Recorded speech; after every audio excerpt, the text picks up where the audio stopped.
Oh, sorry, I just realized something, but my colleague has already taken care of it. Um, so we encourage you to ask questions by using the chat box you see on your right, on the bottom of the screen. And we also recognize that it's sometimes easier to just ask a question. So if you look at the top of your screen, you see a little um, uh, like um, this sign where somebody raises a hand. So please use that to indicate to us that you are, in fact, that you wish to ask a question, and then we will enable your microphone so that you can ask the question, and everybody, so not just CFI, but everybody attending the webinar will hear your question, and we will be happy to respond at that time. I would also like to say that we have presented this webinar last year, so many much of the information will be very similar, but we would still encourage you, if you've attended last year's webinar,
to stay on and ask your question. This is the opportunity. So we want to take time to provide you the information you need to prepare your proposals. Also, another thing to add is that in on the top right of your screen, you see a little box files. So that's where you can download a PDF of this, a PDF version of this presentation. We will also have it on our website in maybe in a week's time. So now, without further ado, also to mention, we are recording this webinar, so we can post the recording then also, for your future reference on the website. The main goal of today's webinar is really to help you, the colleges, to improve the quality of their CIF proposals. As I mentioned, we have done a similar webinar last year, and we have seen actually an increase in the success rate of the 2018 competition versus the year before. So let's hope it was in part can in part be attributed to the information we have provided last year to you, and that it will be of benefit this year as well. So the topics we will be I'm sorry, I have to scroll down for the next. So the topics we are going to talk about today is a bit of a historical perspective on the fund, submission and success rates. We will go over the review process, and then give you some perspective from the college team on how proposals can be improved, what are some of the shortcomings we have seen over time, and then also share observations from viewers and take questions. We are going to break the webinar into a few, let's say, blocks to provide you the opportunity to ask questions along the way. So as I said, don't hesitate to use the chat box or to raise your arm on the top of the screen there to indicate to us that you would like to ask verbally a question.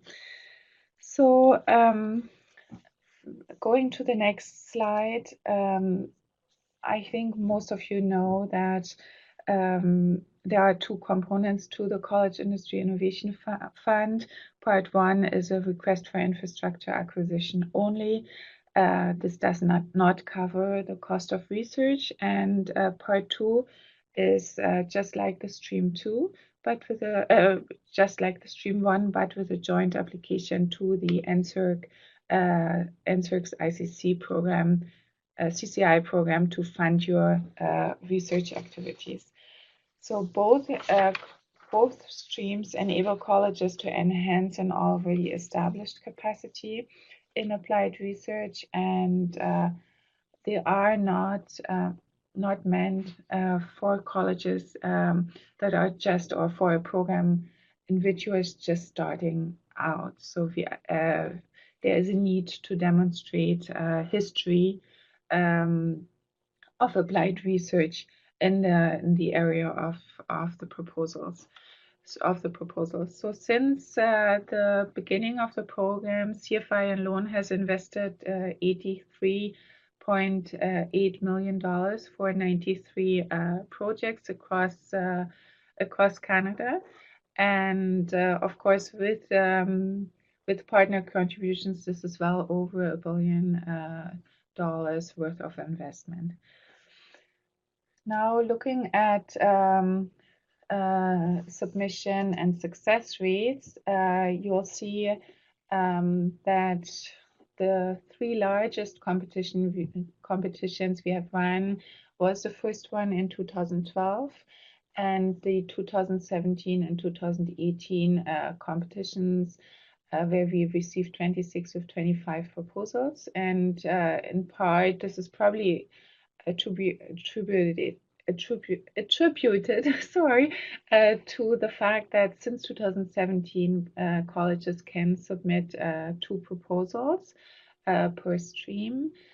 So success rates have been since 2012 been fluctuating between 31.6% to a whopping 75%.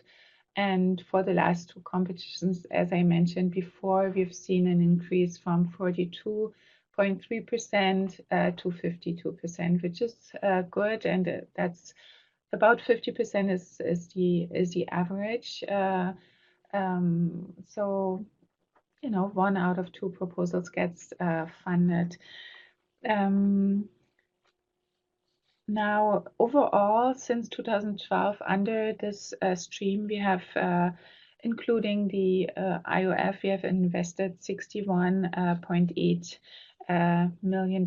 And you can, as I just mentioned, you can see that there's variability in terms of success rates as well as how much money was allocated to each competition. And this is really due to the fact that reviewers are instructed to only recommend the very best proposals in terms of quality for funding. So the quality of the proposals is oftentimes the limiting factor and not CFI's budget. And that's what you see in 2017. We've allocated $10.7 million. And then in 2018, we had a stronger cohort, and $13.1 million were allocated. So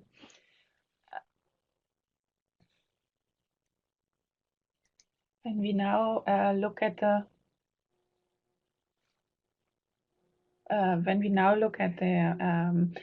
next slide, you can see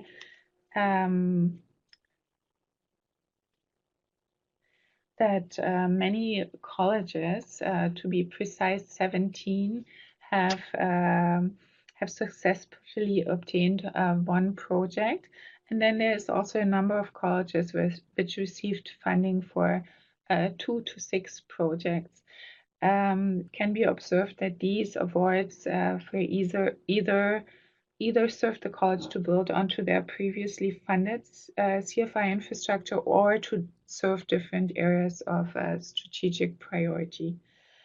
Not all projects are funded at their first attempt. So, but you can see in this chart that that the average success rate of proposals improves significantly if they are resubmitted. So for new proposals, we have a success rate of 46%, and for proposals that are resubmitted of 63%, which is a big improvement. And this can, in our view at least, probably be attributed to the fact that these proposals, so proposals that are resubmitted, benefit from the feedback the expert committees and the MAC, the Multidisciplinary Assessment Committee, have provided to the colleges to help them improve their proposal. And then next time around, a much stronger proposal is submitted and oftentimes funded. So in order to help you to benefit collectively from the feedback that expert committees and multidisciplinary committees provide, we have done an analysis, a qualitative analysis. And we will share this within a few minutes. So the next step will be to go over our review process, just to make it clear for all of you. So as you very well know, the NOIs were submitted in March, and CFI is now busy recruiting experts based on the information that you have provided to us in those NOIs. So what we really look for in an NOI is what are the areas of expertise we need on a committee to provide a fair evaluation of this project, and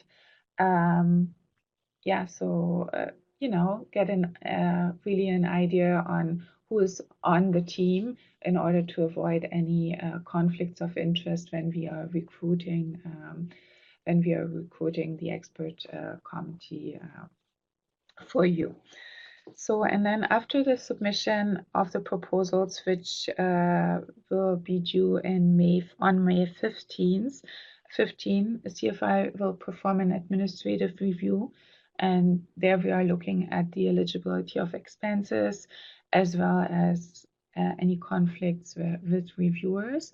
So to avoid that at that stage, we come across any ineligible expenses, would encourage you to contact your senior programs officers at CFI and check for any items or that where you're not sure whether they are eligible. And so then this will be followed in June, July by expert committee meetings. Here, experts in the proposed applied research area will review in detail, so that will take about 1 hour per proposal, a small groups of similar or related proposals, and they will assess their strengths and weaknesses for each of the 5 assessment criteria. So when writing your proposal, try to put yourself in the reviewer's shoes. What type of information does the reviewer need to understand and assess your proposal, especially your proposed applied research activities, and why is the proposed infrastructure needed for those? Then the second stage of review will be happening, that's the multidisciplinary review committee, which will take place at the end, usually at the end of September, beginning of October. And this stage involves the assessment of all proposals by the MAC, which will, as I just said, not just look at a subset, but really at analyze all the expert committee reports and ratings and discuss each of the proposals submitted for about 15 minutes. So you see that this is a much more higher level review. So the information you provide in your committee has to really speak to experts in your field, the expert committee, but also a multidisciplinary expert review committee, which is not composed of necessarily of experts in your field. So you have to provide also a bit of a higher level type of information here.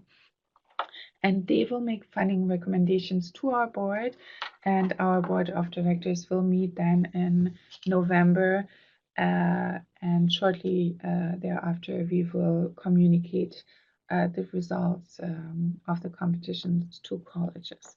So when we are now looking at the objectives of the fund, so the fund has 3 objectives: create and enhance college industry partnerships leading to business innovation, build upon proven applied research capacity, and generate socioeconomic benefits. So you see very well here how the review criteria are mapping to those 3 objectives. And just wanted to mention that the first objective is really looking forward, which partnerships, business innovation outcomes will be enabled by the equipment request.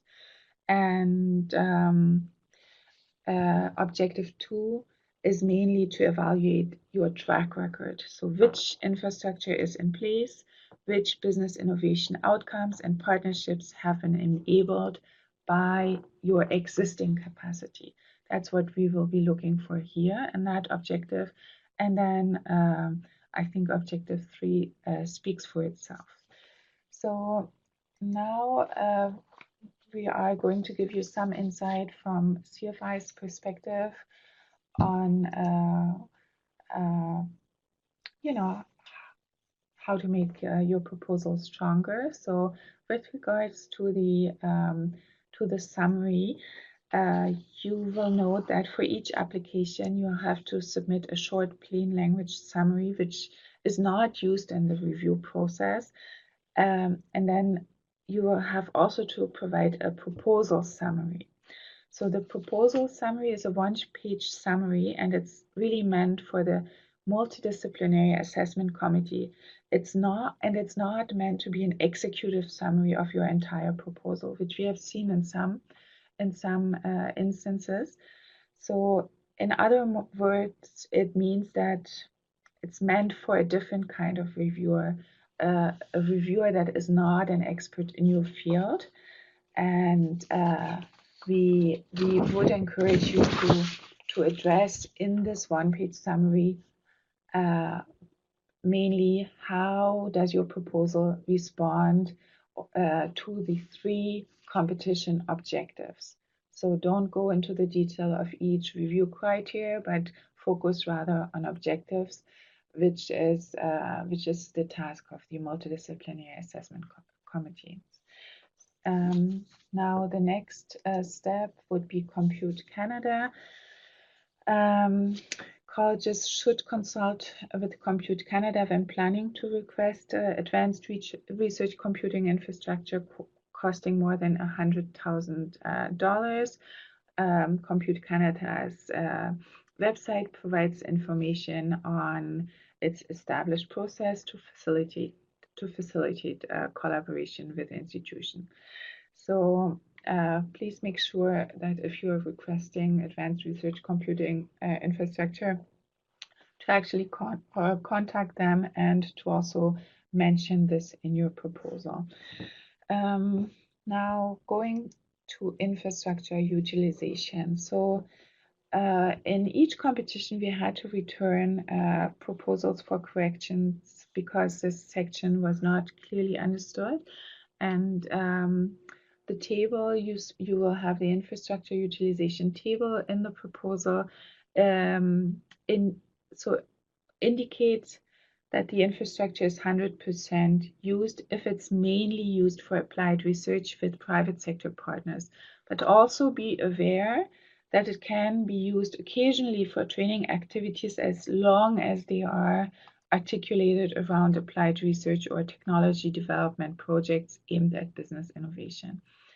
However, in the case that the infrastructure will be used for purposes other than research or tech development, list only the prorated research and list only the prorated costs in the cost of individual items table. So, but there is a little box where you can really describe what you have done. Have you prorated it? Which methodology did you use? So please use that little text box there to describe what the calculation, which type of calculation was made.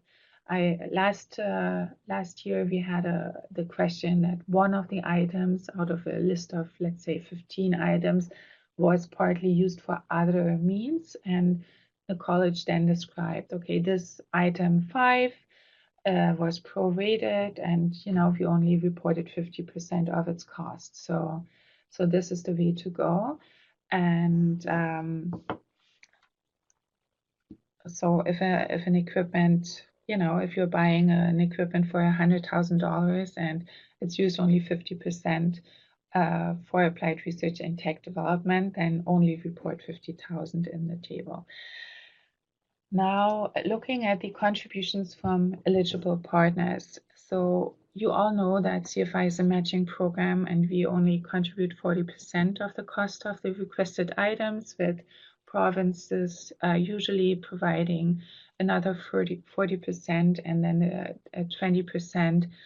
The remaining 20% can be contributed from colleges or other partners, such as your business partners, or also in-kind contributions from equipment vendors providing deep discounts, and there's no expectation that these vendors participate in the research activities either, but nothing is preventing you to do so neither. So we encourage you to bundle all those expected in-kind contributions from vendors into a single line.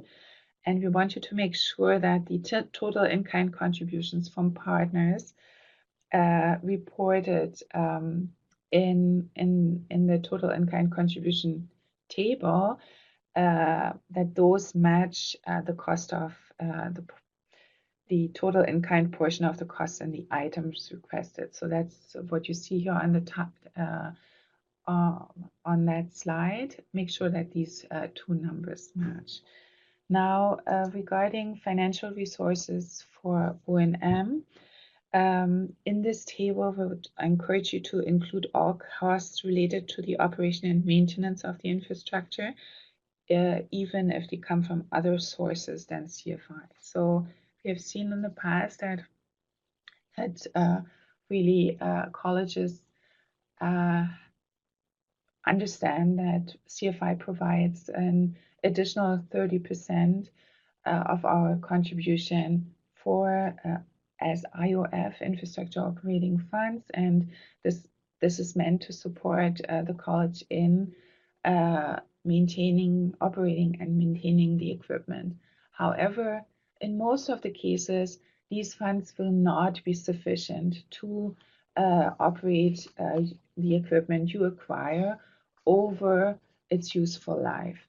So that's why we really want you to explain where do the other funds come from. And oftentimes the college actually has maybe a technician on staff that will take care of this. So that's a contribution from the college, which should be mentioned in this table. So don't forget to include contributions that you are providing, to give reviewers really the full picture of how the college is supporting this particular proposal. and make sure that the numbers that you have in this table are explained also in the assessment criteria attachment. So when you talk about the when you talk about your infrastructure and its and the O&M needs of the infrastructure, describe, make really references to this table, use the numbers you have reported in the O&M table so that it is clear for reviewers, what are these numbers. We have seen in some cases that a certain set of numbers is reported in the O&M table, and then there's no reference or other numbers are used in the assessment criteria attachment. So that's then very difficult for reviewers to understand what the college is actually providing. However, I want to say that since we've done this, we've told you last year, we've seen some improvements in proposals. Colleges really did make an effort to describe the financial resources for an O&M in the table and in the proposal in much more detail. And I think that has paid off for several of the proposals. So also one thing that I should not forget to mention here is when filling out the table, please consider year one to be the first of operation for your infrastructure. So we don't want you to say, okay, CFI provides us money to buy infrastructure, and the first year we are just purchasing and installing the infrastructure, so our O&M needs will be very little. Well, it's of no use really to the committee that you describe the O&M needs of infrastructure that's just in the process of being purchased. So please start your table for year one of operation. And if it takes a year or a year and a half to have the lab ready, well, then just state it and describe it in the proposal. So now going to the floor plan section, that's a separate PDF attachment. So please make sure to use this attachment only for floor plans, because any other information will be removed from the proposal. If you provide additional explanation and so on, that's not the place to do so. So the assessment criteria PDF attachment, you'll need to upload, as I said, a PDF which contains key information on how the proposal meets the objectives and established assessment criteria for the competition. And this is really the heart of the proposal, which takes quite a bit of time to prepare. I'm sure most of you are really aware of that. And you'll have to address not only each criterion, but also its aspects. So take good care in reading the call for proposals and looking at the assessment criteria and the aspects. Because if you don't address all the aspects within each of the criteria, your proposal will be weakened. Reviewers will see that, and in some cases an aspect may not apply to you, but then just state it in the proposal, so it's clear for reviewers why you did not provide information. Also, please try to avoid repeating yourself between sections. We have heard from reviewers over and over that there's too much repetition in proposals, so please please be cognizant of that reviewers get annoyed when information is repeated too many times. So I would now start talking about the qualitative analysis. If there is no questions, I thought I'll provide a little break here. So if anybody has questions, that would be the time to do with regards to CFI's tips on how to provide a stronger proposal. So raise your hand if there's any questions now.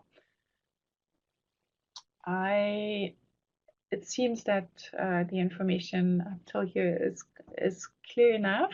So I'll just continue then with the observations from reviewer. So we have last year we actually made a qualitative analysis on 41 expert committee and mark reports from the 2015, 16, and 17 competitions. And the results of those we've presented last year. And this year we made the effort at looking at the expert committee review reports and looking at whether they have any significant changes in the outcomes. And we realized that there were no significant changes. So we did not actually update the numbers here because the main areas of improvement are still the same. So I think you'll see that the information is quite helpful and can be used as a checklist on how to avoid common pitfalls in writing a proposal. So key weaknesses identified by the expert committee and marks multidisciplinary assessment committees are listed here. Those are the top 6. So we have 83% of EC reports of not funded proposals. So that's what we have looked at here. We looked not necessarily at the strength of proposals, but at the proposals that were not funded, how often certain types of comments came back, and in 83% of cases, so in 83% of the not funded proposals, the infrastructure was not well enough justified. So it's really the justification of its need to do the applied research activities proposed. You have to provide a really clear link for reviewers to understand how is this infrastructure helping, or this equipment helping me to do my research and to fulfill the objectives I've set. And then in 65% of the cases, there was a lack in detail for applied research activities. So in 52% of the not funded proposals did not detail the contribution of industry partners to the research. So it's not sufficient just to state you have a partner, but reviewers really want to understand how are these partners partnering with you? What are they contributing apart from money, maybe, So they want to understand. Please just try to describe it so that the reviewer gets a full picture of the interactions you have to get to your outcomes. And then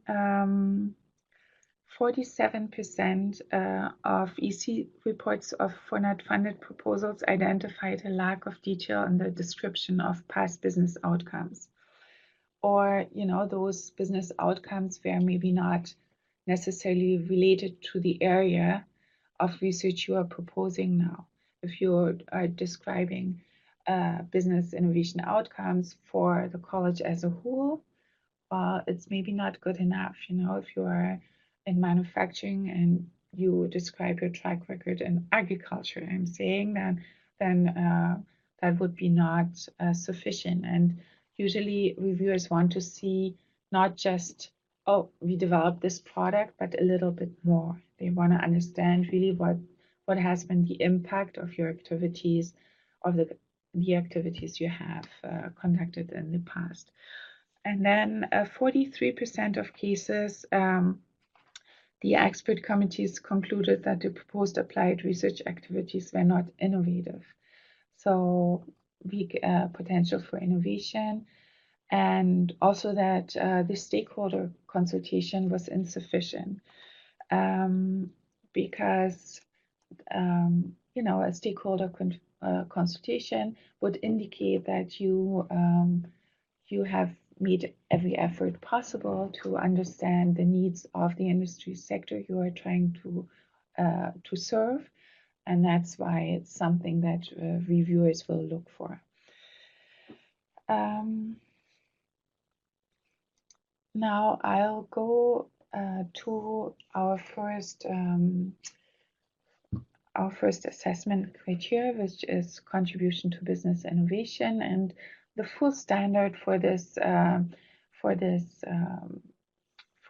criteria is at the end of the presentation if you want to look it up there, or it's also included in the call for proposal. And I just want to highlight here a few things without going through all the details of this criteria. So experts are here really assessing whether the research activities have been determined based on the expressed need of the industry, and that you've chosen the appropriate methodology to achieve the intended business innovation outcomes. So, as I said, activities should serve an industry sector rather than just individual companies with very specific needs. And make sure to respond to all of the aspects that you'll see in the call for proposal. Sections is forward-looking, as I mentioned, under the objectives. That's also the case here for contribution to business innovation. We will want to know what are your future plans and future applied research activities. So provide sufficient details that the experts can evaluate your proposal, and to avoid common pitfalls. One of the main ones is insufficient details on the research activities. I think we've just seen it before. So when we now look at the breakdown of weaknesses identified by expert committee, it's really the top, as we've mentioned before, is a lack of detail for the applied research activities. And 52% of the cases, partner contribution to the research activities were not detailed. And then for 43, you see that stakeholder consultation was, not extensive or was poorly described. So you have the full breakdown here, which is really meant to provide you with a checklist of things to go over to make sure that they are included in your proposal as you're writing it. And I would now maybe stop again. If there are any questions with regards to this criteria, it's the time to ask them. I'm not sure to see any raised hands, so maybe you are okay. Do we have anybody asking a question? Oh, I see. So we have one question here where the college is asking what is a MAC. So MAC is the Multidisciplinary Assessment Committee. As I described before, the EC is the Expert Committee, which is the first stage of review, where your proposal will be evaluated by reviewers, by experts in your field. So if it's in agriculture, it will be people that have the appropriate expertise in agriculture to assess your proposal. And then the second stage of reviews, the MAC, there will be one MAC looking at all the, let's say, 25 proposals that we may receive, and they'll not dive as deep as the expert committee, and they will not have the expertise necessarily in your area. You will have people from social sciences, people from industry, maybe in manufacturing or in engineering, or like other areas of engineering. So um, those are the two stages of review, and the MAC will then recommend funding or no funding to our board of directors. So when we say here on the bottom, identified, the purple, dark purple identified by AC, those are weaknesses.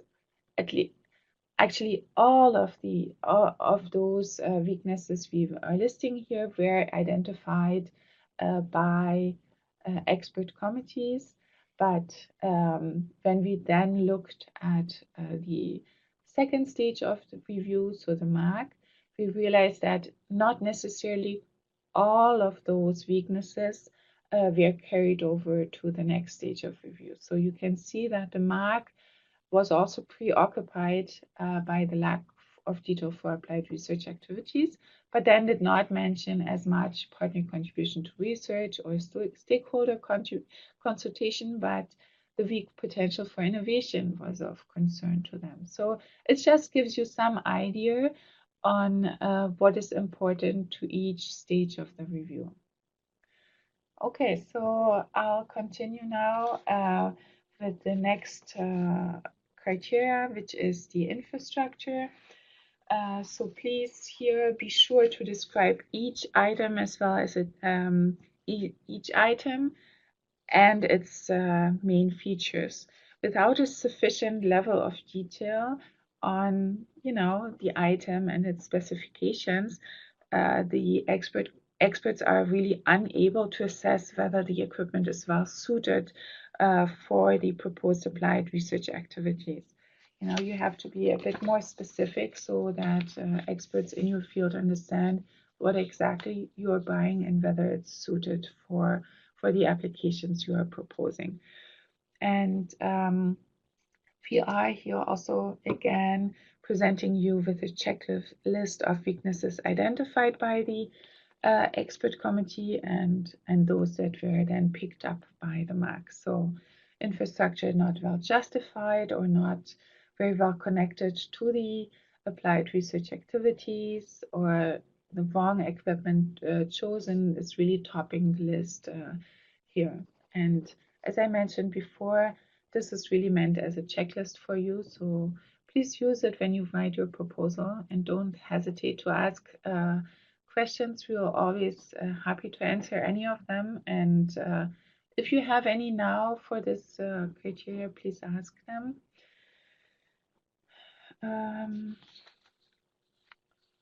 Okay, so let's go then to the enhancing applied research capacity.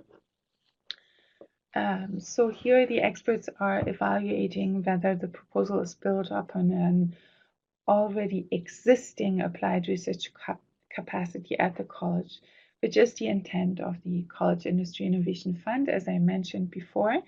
And for key participants, please make sure in this section to describe their roles and contributions. You may see when filling out the proposals that there are no CVs attached of your team members. This is the section where you have to describe, you have to describe their expertise and their track record, their roles, and their contributions to the project. That's what the experts will use to assess whether the team that is there is appropriate and will be able to carry out the research activities. And then the next slide, you'll see again a breakdown of weaknesses, and you can see that often, most of the time, the top weaknesses is always also carried over to the MAC. So one of the top on the top of the list here is the missing expertise, or that there's the college does not necessarily have a critical mass of researchers. So experts are, I guess, are worried that the proposed research activities cannot be carried out in an optimal way. Now, looking at partnerships with with the private sector.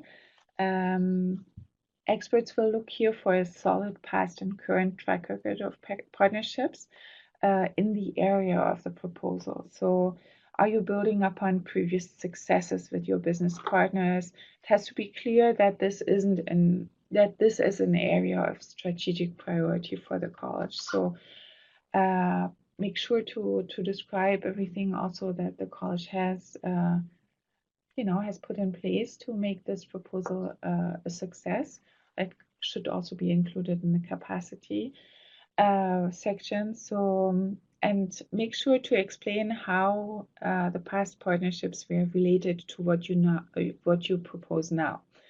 So there is a tendency to provide performance statistics on partnerships in general, as I mentioned, or in other areas of research, but the lack of connection between past partnerships to what is proposed now is one of the things that was identified by the ECs, and you can see that here. 30% of non-funded for 30% of the non-funded proposals, the expert committees identified that past partnerships were not sufficiently described or related to projects. So it's quite important to address this. Now, benefits to Canada.